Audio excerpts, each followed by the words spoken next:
আমাৰ প্ৰথমটো ৰিক্ৰুইটমেণ্টৰ পৰীক্ষা আৰম্ভ হ'ব। 11 লাখ প্ৰাৰ্থী। পৰীক্ষা পতা সহজ নহয়। যোৱাবাৰ প্ৰাৰ্থী কম আছিল কাৰণে চেণ্টাৰ কম আছিল। এইবাৰ চেণ্টাৰো বহুত, প্ৰত্যাহ্বানো বহুত। কালিৰ পৰা আমি প্ৰস্তুতি কৰিম যাতে পৰীক্ষা সুন্দৰ কৰি হয় আৰু পৰীক্ষা আমি যাতে সফলতাৰে পাৰ কৰিব পাৰোঁ।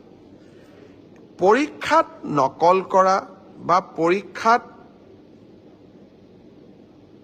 নিয়মৰ বাহিৰত গৈ যিসকলে কপি কৰে, নকল কৰে, তেওঁলোকৰ বিৰুদ্ধে আমাৰ চৰকাৰে এখন বিধানসভাত আইন প্ৰণয়ন কৰিছে।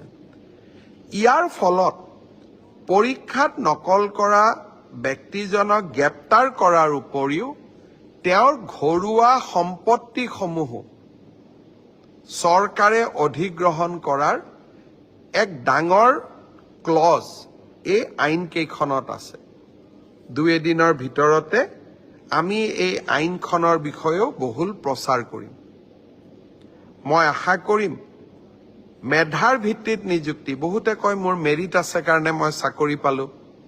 এতিয়া ফেশ্বনো এটা আছে যে আমি বিজেপিক কিয় ভোট দিব লাগে, আমিতো মেৰিট আছে কাৰণে চাকৰি পালোঁ। মই এটাই কথা ক'ম, মেৰিট আৰু মেৰিটৰ ভিত্তিত পৰীক্ষা পাতা এই পংকিলতাৰে ভৰা সমাজত ইমান সহজ নহয়। এক প্ৰকাৰ অহা কালি পৰহিৰ পৰা আমাৰ অফিচাৰসকলে ৰাতিয়ে দিনে কাম কৰিব লাগিব যাতে 15 ছেপ্টেম্বৰৰ পৰীক্ষা নিকা হয়।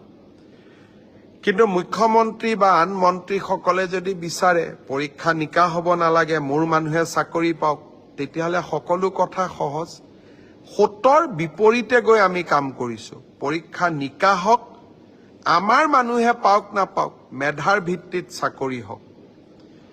এই সংকল্পক সিদ্ধিলৈ ৰূপান্তৰ কৰা এটা অতি কঠিন কাম।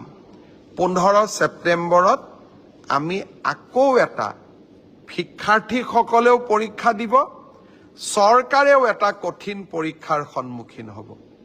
মই আপোনালোকৰ সহায় সহযোগিতা বিচাৰিম। আমি কেইবাটাও টেলিফোন নম্বৰ দিম। কোনোবাই যদি ক'ৰবাত কিবা এই ধৰণৰ বেআইনী ঘটনাৰ সুযোগ পায়, নকল কৰাৰ ঘটনাৰ খবৰ পায়, কিবা